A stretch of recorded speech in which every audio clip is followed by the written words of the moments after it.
Nós iniciamos a série de mensagens com o tema Os 7 brados de Jesus sobre a cruz. Nós pretendemos, com essa série de mensagens, falar a respeito das declarações que Jesus fez enquanto ele estava crucificado. E vamos falar um pouco das lições que nós podemos tirar dessas declarações, amém? Então, hoje nós vamos falar da primeira declaração, que está no livro de Lucas, capítulo 23. Gostaria que vocês abrissem. Aleluia. Lucas, Evangelho de Lucas, capítulo 26. Glória a Deus. 26? 23. Evangelho de Lucas, capítulo 23. Vamos ler o versículo 18 ao 25 e depois o versículo 32 ao 34. O Juliano é muito crente, ele providenciou para colocar ali. Glória. Lucas, capítulo 23, versículos do 18 ao 25, depois do 32 ao 34. Amém? Vamos ler.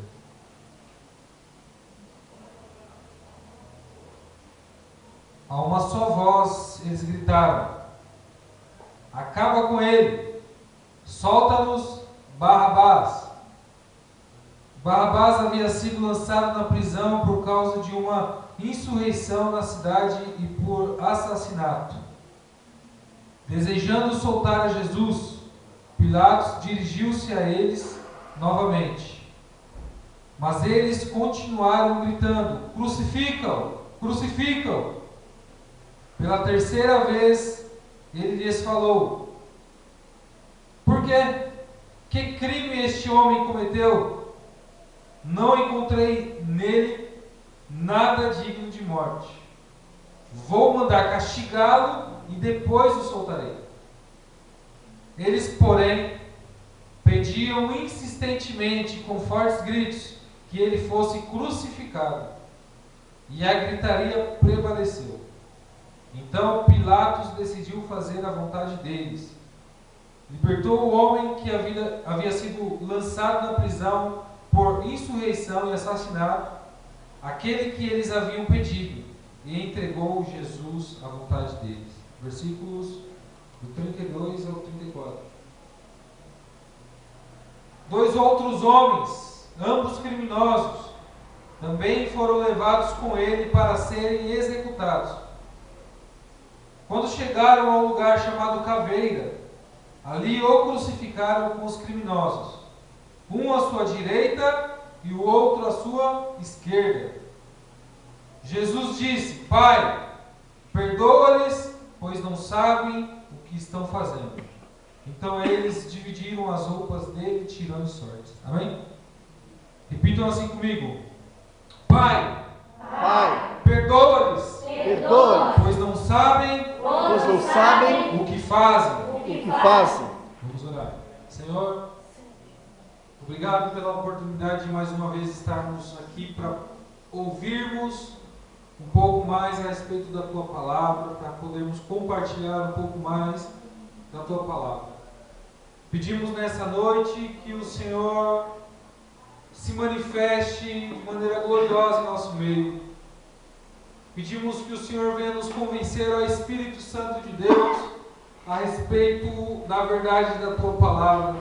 Louvado seja o teu nome, Jesus. Venha nessa noite nos conduzir a toda a verdade. Venha trabalhar na dureza do nosso coração, nos conduzindo para Ti, Senhor. Ó Deus, repreenda toda a ação espiritual maligna. Repreenda tudo aquilo que tente nos impedir de entender e compreender a Tua vontade e manifesta o Teu poder nessa noite. Nós desde já Te louvamos e agradecemos por essa oportunidade, no nome de Jesus. Amém. Amém? Amém. Irmãos, como eu disse, nós iniciamos hoje a série de mensagens com o tema Os 7 brados de Jesus sobre a cruz. Antes de entrarmos no primeiro brado, eu gostaria de fazer um comentário para nós nos situarmos nessa noite.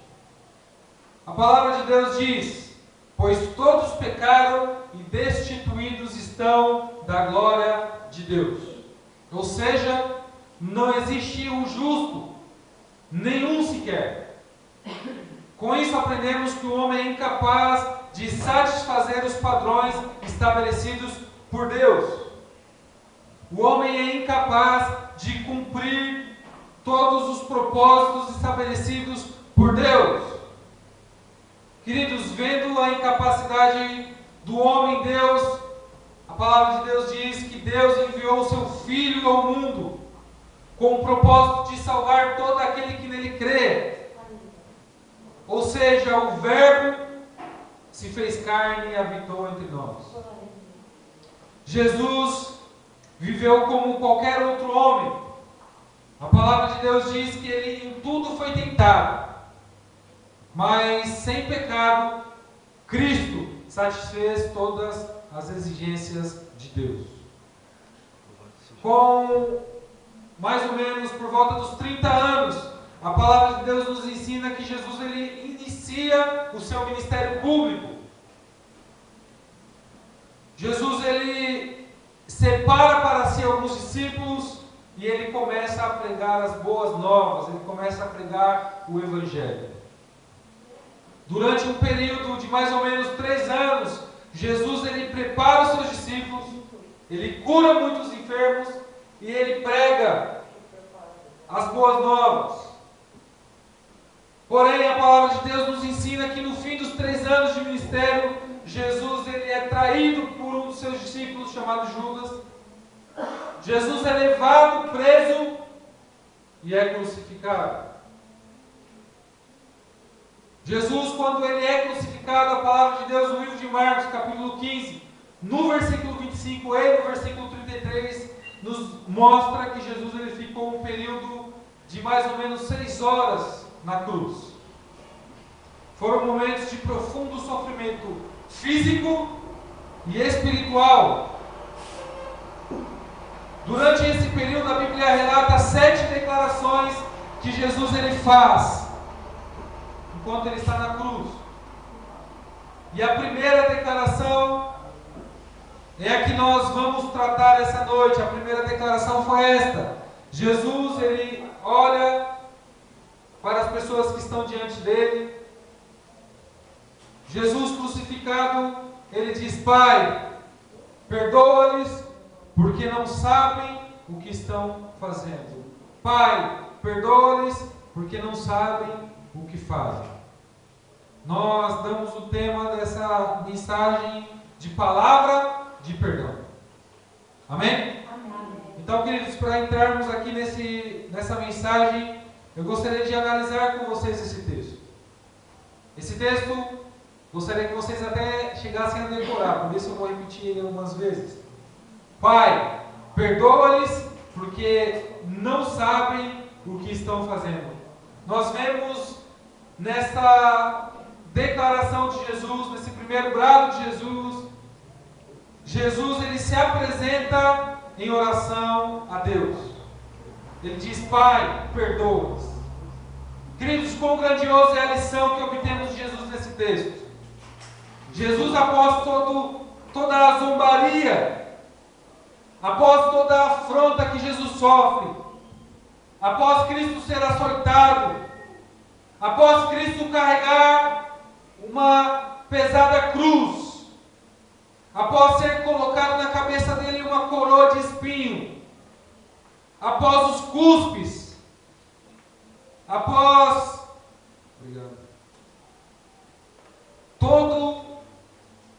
toda a humilhação, Jesus ele pronuncia uma palavra de oração. Ele diz: Pai, perdoa-os.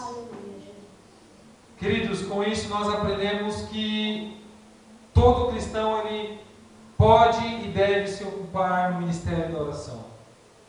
É dito a respeito de Cristo que no momento que ele estava crucificado, não mais ele colocaria as mãos sobre o enfermo para o curar. Não mais ele colocaria as mãos sobre os endemoniados para libertá-los. Não mais Cristo curaria os cegos, os surdos. Não mais Jesus entraria na casa das pessoas para ensinar. Jesus preso naquela cruz, estando impossibilitado de fazer muitas coisas, ele se ocupou no ministério da oração. Bendito seja Deus. Ele diz: Pai, perdoa-lhes. Aleluia. Cristo, queridos, eu e você como cristãos, nós devemos nos ocupar com o ministério da oração. Este é um grande exemplo para nós como cristãos seguirmos, pois devemos nos ocupar no ministério da oração. Queridos, quantos cristãos pensam não terem utilidade? Quantos cristãos acreditam não terem utilidade na casa do Senhor? Quantos cristãos acreditam não poderem fazer nada para Deus porque não falam bem?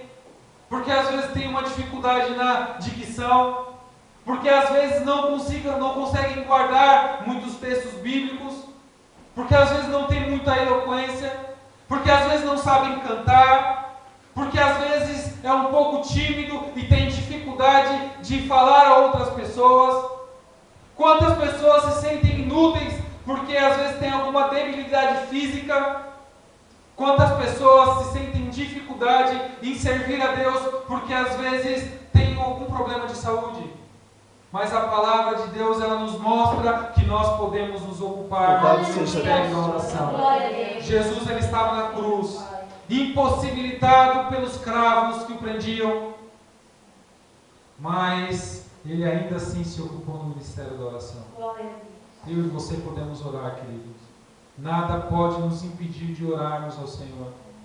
Queridos, eu gostaria de fazer uma pergunta: qual a nossa desculpa para deixarmos de buscar a Deus? E, nesse texto, quando Jesus ele ora ao Pai, ele diz: Pai, perdoa-lhes, nós vemos que nada pode nos impedir, de nos relacionarmos com Deus. Glória a Deus. Qual a desculpa que nós temos dado para impedir com que nós venhamos nos relacionar com Deus? Queridos, muitas vezes criamos casos para poder ir à igreja, muitas vezes colocamos muito empecilho para não orarmos, para não lermos a palavra, para não nos ocuparmos com as coisas do Senhor. Mas vamos pensar em Cristo, Cristo crucificado.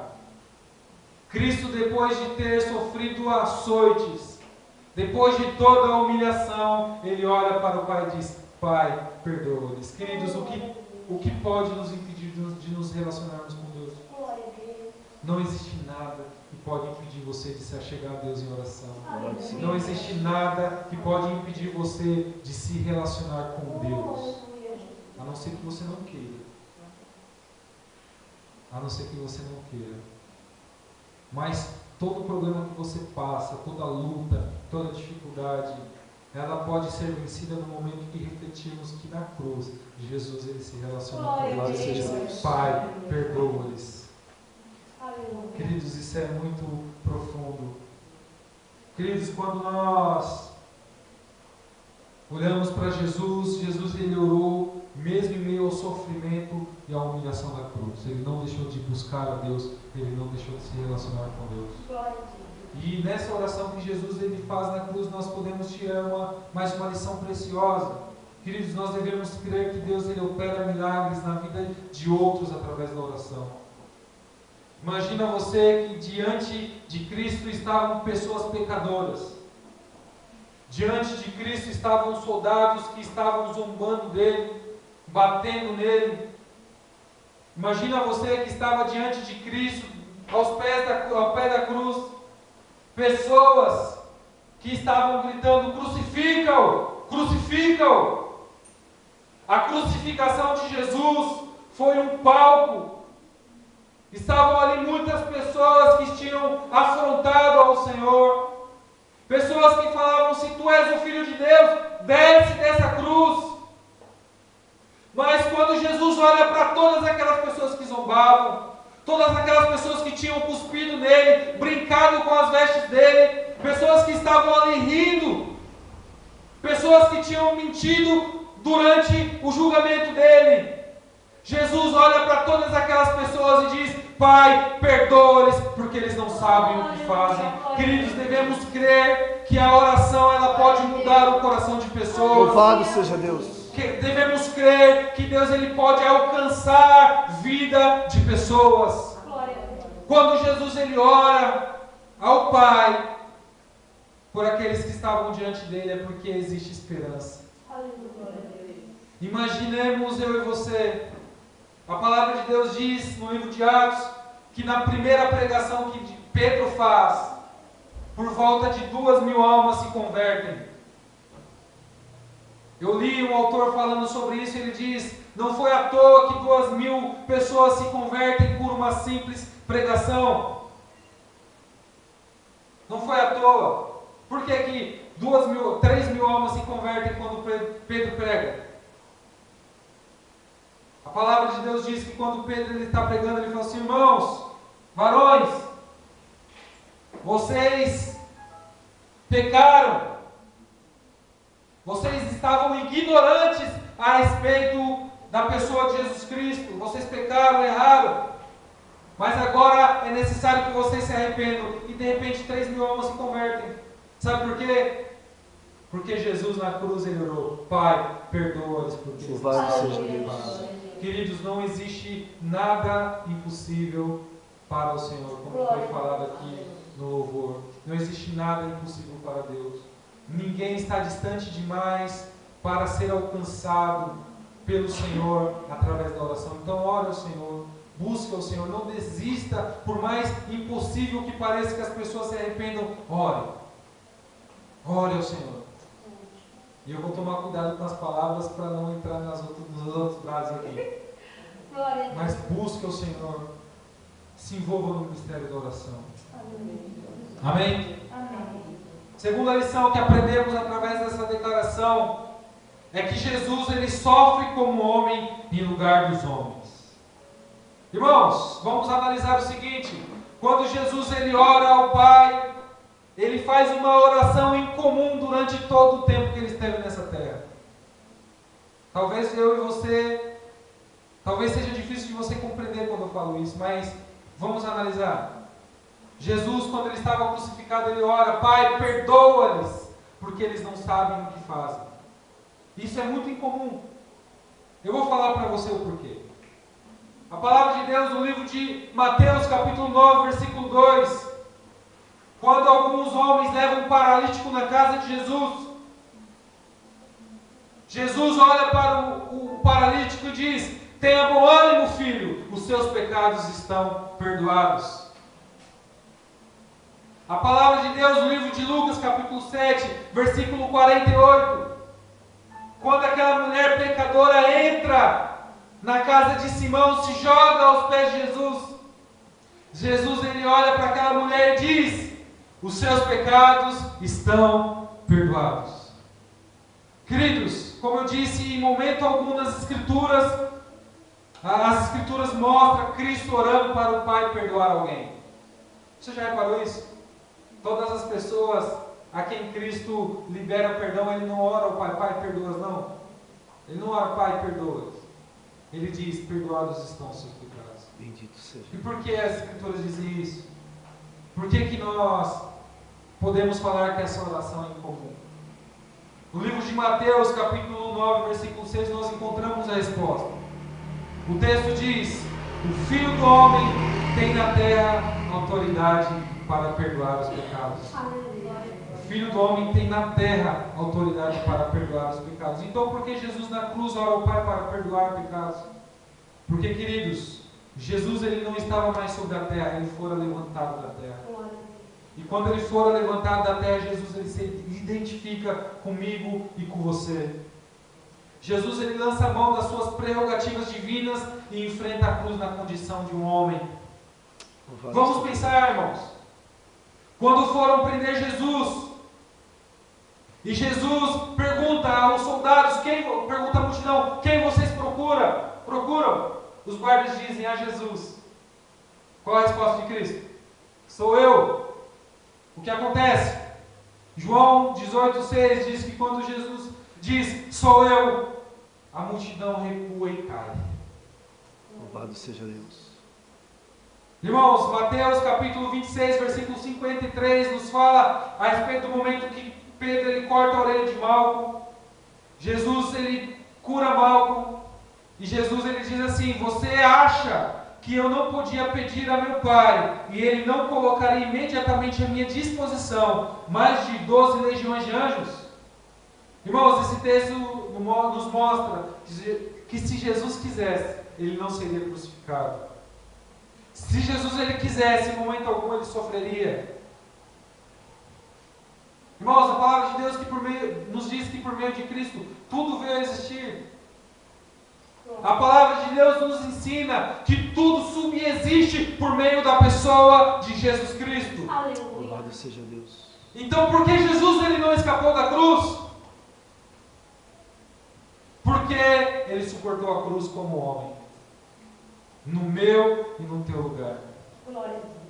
Ou seja, toda agonia, toda angústia, todo sofrimento, toda dor que Cristo passou, Ele sofreu por mim e por você, Glória a Deus.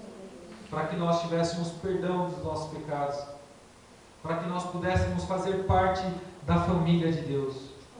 Queridos, eu gostaria de te dizer que Cristo sofreu no seu lugar.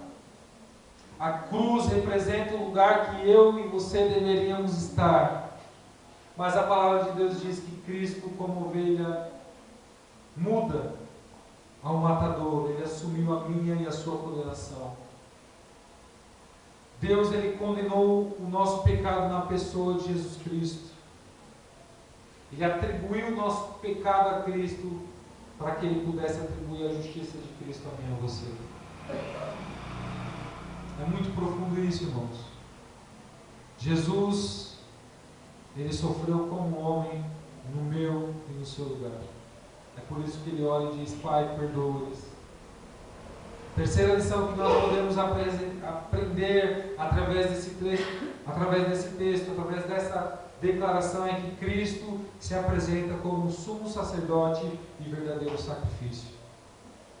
Quando Jesus ele ora ao Pai, ele diz: Pai, perdoa-lhes porque eles não sabem o que fazem.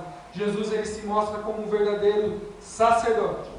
Ele se apresenta como um verdadeiro sacerdote que tem um relacionamento perfeito com Deus e conhece as nossas fraquezas, mas que não tem nenhum defeito.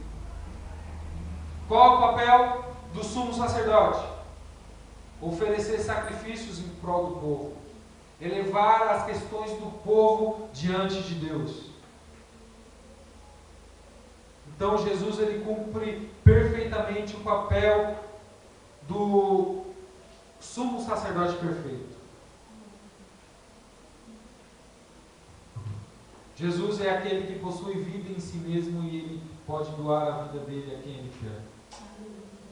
Como sumo sacerdote, ele chega diante do Pai e ora: Pai, perdoa-lhes porque eles não sabem o que fazem.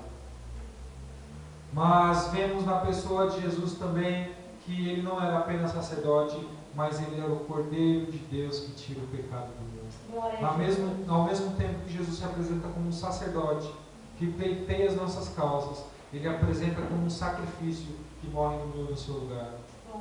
Irmãos, nós podemos imaginar a conversa de Deus e Jesus.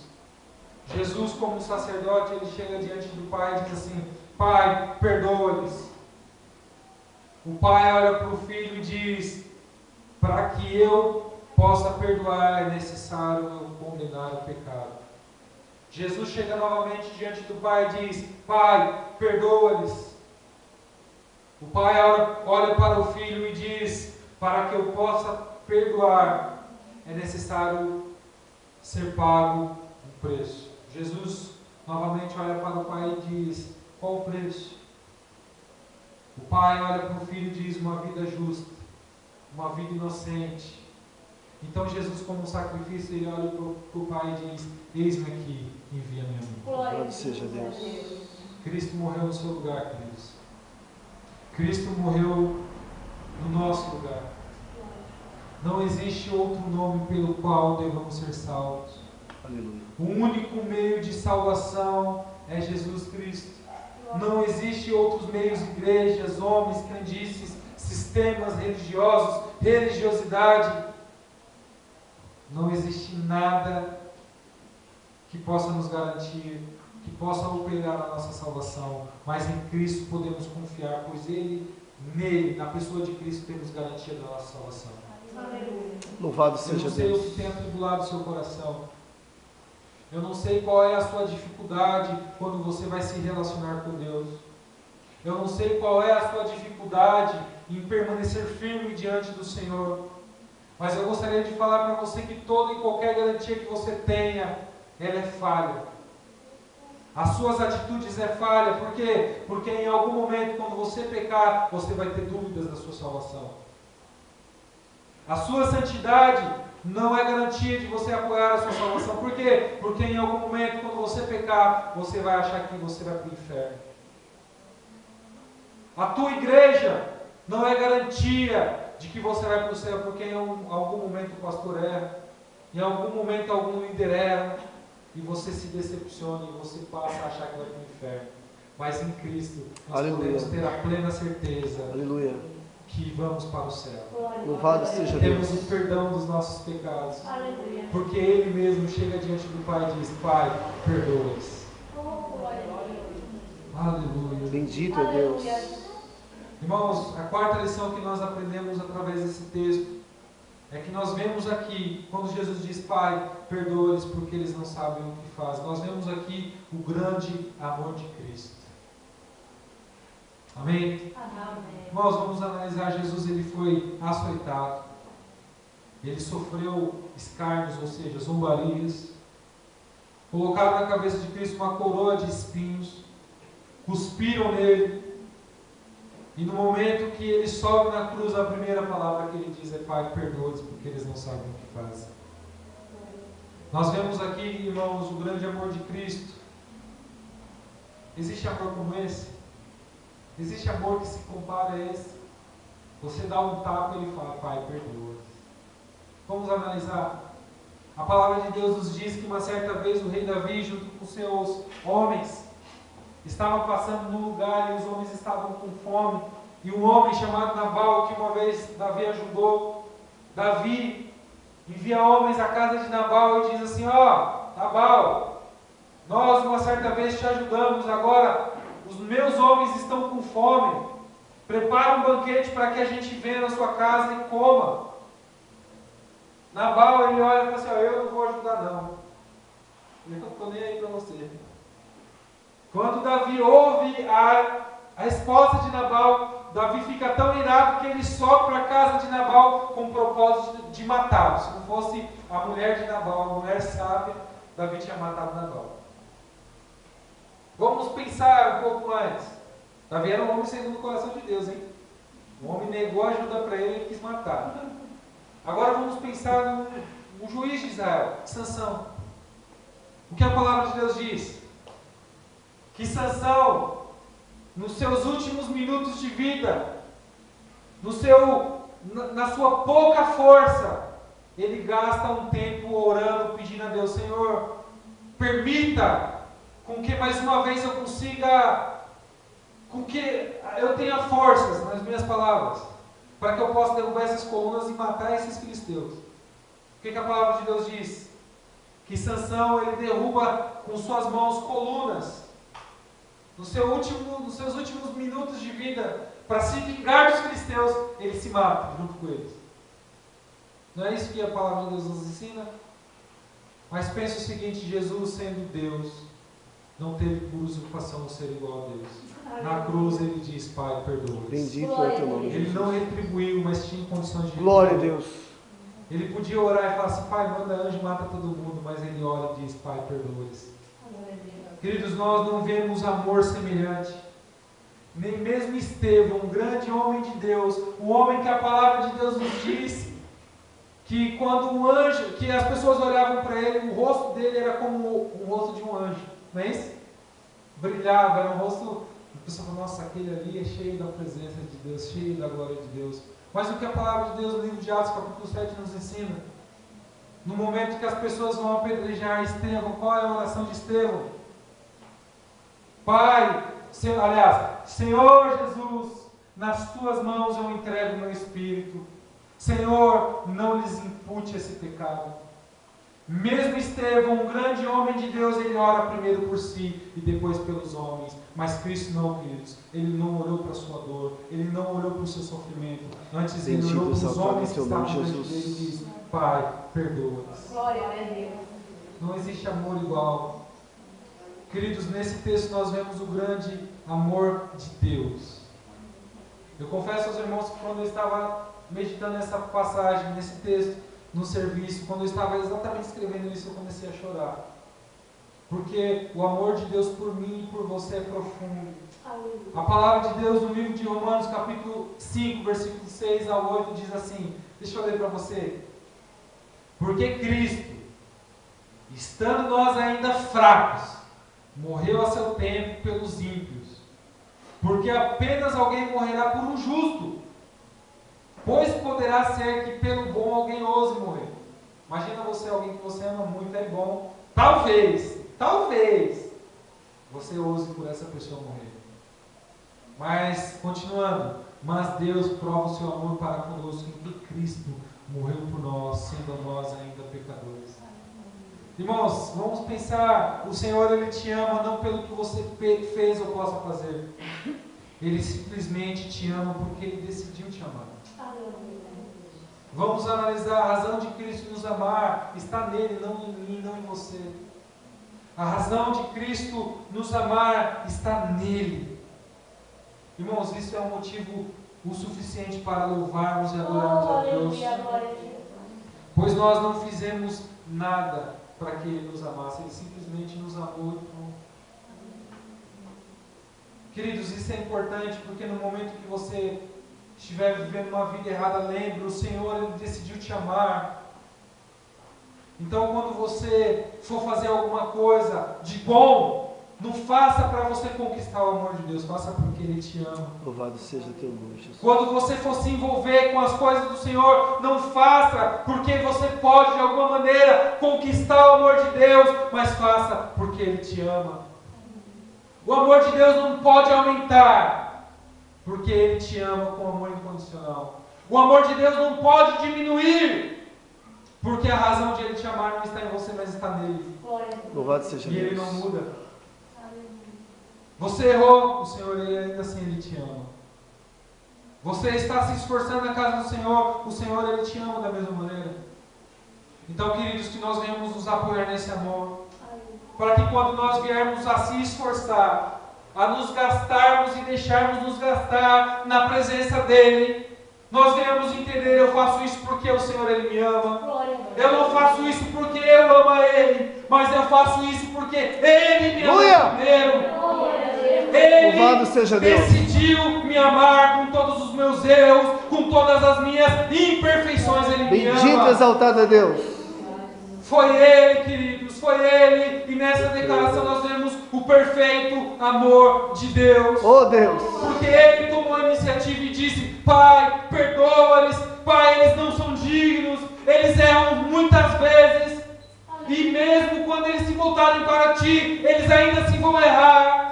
Eles ainda serão considerados por muitos indignos. Eles ainda assim terão muitas vezes coisas das quais eles se envergonharão. Mas ainda assim, Pai, perdoa-lhes. Perdoa-lhes porque eu os amo. Perdoa-lhes, Senhor, perdoa-lhes. A vida de cada um deles é preciosa. Queridos, nós vemos o profundo amor de Deus nessa palavra. Nós vemos o profundo amor de Deus nessa mensagem. A iniciativa foi Deus quem tomou. Aleluia. Louvado é o teu nome, Jesus. Aleluia. Aleluia. Bendito é Deus. Queridos, nós vamos dar continuidade para encerrarmos no horário. No horário não dá mais, né? Mas vamos continuar aqui. Quinta lição que aprendemos através desse texto. O Senhor, Ele diz: Pai, perdoa-lhes, pois não sabem o que estão fazendo. Queridos, nós vemos aqui a cegueira do coração humano. Irmãos, será que os acusadores de Cristo não sabiam que eles acusavam um homem inocente? É claro que sabiam, até Judas, ele diz: trair sangue inocente e chega até a se matar. Será que as pessoas que caluniavam a Cristo, que mentiam a respeito de Cristo, não sabiam que estavam mentindo? Será que os sacerdotes, que não viam nada para acusar Jesus, não sabiam que era injusta a condenação de Cristo? Será que as pessoas que estavam ali ao pé da cruz, condenando a Cristo, não sabiam que estavam fazendo errado? Eles sabiam.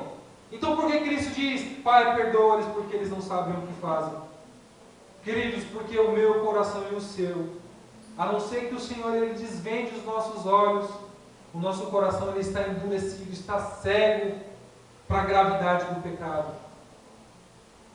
Irmãos, Mateus capítulo 18, versículo 8 e 9 nos diz assim: Jesus ele falando a respeito da gravidade do pecado, ele nos ensina assim: portanto, se a tua mão e o teu pé te escandalizar, corta-o e atira-o para longe de ti. Melhor te é entrar na vida coxo ou aleijado do que tendo 2 mãos ou 2 pés seres lançado no fogo eterno. E se o teu olho te escandalizar, arranca-o e atira-o para longe de ti. Melhor te é entrar na vida com um só olho do que tendo 2 olhos seres lançado no fogo do inferno. Queridos, o pecado é uma coisa muito séria. A palavra de Deus nos diz: porque todos pecaram e destituídos estão da glória de Deus. O pecado ele nos separa de Deus. Isaías capítulo 59 diz: eis que o vosso pecado faz separação entre vós e o vosso Deus, de forma que os olhos de Deus, as mãos de Deus, a presença de Deus está distante de nós, é separada de nós. Em Romanos capítulo 6, versículo 23 diz: porque o salário do pecado é a morte. O pecado é coisa séria. O pecado é algo muito sério. O pecado é como um pitbull diante de uma criança. Se ele dá a abocanhada, acaba com ela. Mas, devido à nossa incapacidade de às vezes perceber a gravidade do pecado, o Senhor ele diz: Pai, perdoa-lhes, porque eles não sabem o que fazem. Eles acham que o que eles estão fazendo aqui, crucificando o Rei da Glória, quando eles fazem isso, eles acham que eles estão simplesmente crucificando um homem inocente, mas a verdade é que eles não sabem a profundidade do que eles estão fazendo. Eles não sabem a gravidade do que eles estão fazendo. Queridos, existe uma grande cegueira no coração do homem. E é por isso que quando eu e você estamos aqui, nós devemos reconhecer a nossa condição pecaminosa. É por isso que eu e você que estamos aqui devemos orar para que Deus venha convencer o coração do homem. A palavra diz assim: não por força nem por violência, mas pelo meu Espírito, diz o Senhor. A palavra de Deus nos ensina assim, que o Consolador, o Espírito Santo, quando ele viesse, ele convenceria o mundo do pecado, da justiça e do juízo. Queridos, é só o Senhor que pode convencer. Porque nós somos cegos para a gravidade do pecado. Porque se tivéssemos a consciência do pecado, nós arrancaríamos os nossos olhos para que nós não fôssemos levados ao inferno por aquilo que nós olhamos. Se compreendêssemos a gravidade do pecado, arrancaríamos as nossas mãos, estaríamos dispostos a arrancar o nosso pé, a arrancar a nossa língua, se necessário fosse. Por que não fazemos isso? Porque não compreendemos a gravidade do pecado. Por isso precisamos da intervenção do Espírito Santo. Mais uma lição aprendemos nesse texto. Queridos, vemos aqui a necessidade de todo homem e a garantia daqueles que se arrependem. Jesus ele diz: Pai, perdoa-lhes, pois não sabem o que estão fazendo. Queridos, como foi dito, todo homem está debaixo do pecado. E a necessidade que todo homem tem é reconhecer essa condição de pecador, pois enquanto não há esse reconhecimento, não existe solução para este problema do pecado. Queridos, porém, para todos aqueles que reconhecem sua condição, a palavra de Deus diz: se confessarmos os nossos pecados, Ele é fiel e justo para perdoar os pecados e nos purificar de toda a injustiça. Louvado seja Deus. Irmãos, temos necessidade de perdão. Temos necessidade de perdão, mas quando reconhecemos essa condição, a condição na qual estamos, temos em Cristo a garantia de perdão. E por que temos a garantia? Porque Ele próprio chega diante de Deus e ora: Pai, perdoa-os. É Ele que intercede por mim e por você. É no momento que Cristo abre a boca e diz: Pai, perdoa-os porque eles não sabem o que fazem, é que temos a garantia do perdão de Deus. É na palavra de Cristo. É a oração de Cristo que nos garante o perdão do Pai. Temos a necessidade de reconhecer a nossa condição. Mas no momento que fazemos isso, temos em Cristo a garantia do perdão de Deus. Amém? Amém. Queridos, para concluir, eu gostaria de dizer o seguinte. Eu gostaria que nós nos voltássemos para a realidade desse texto. Os homens ali no Gólgota, eles crucificaram aquele a quem chamamos de Rei da Glória. Eles crucificaram aquele a quem a palavra diz que no princípio era o Verbo, que o Verbo estava com Deus e o Verbo era Deus, e que ele estava no princípio com Deus e todas as coisas foram feitas por ele, por intermédio dele. Nada do que foi feito sem ele não seria feito. Ele é aquele por meio de quem tudo que existe, existe hoje. Ele é aquele de quem nós recebemos a vida. E foi esse Cristo que os homens crucificaram. Ou seja, no momento que o homem ele fez o seu pior, ele chegou no momento pior, Cristo ora: Pai, perdoa-os porque eles não sabem o que fazem. Que nós venhamos nos voltar nesse texto, queridos, e venhamos ver a complexidade, a profundidade, a extensão do que o Senhor ele fez por nós. Que nós venhamos ter um coração agradecido diante de Deus pela salvação que Ele nos garantiu, pelo perdão que Ele liberou para nós, pelo sacrifício dele na cruz. Amém? Eu gostaria que você fechasse.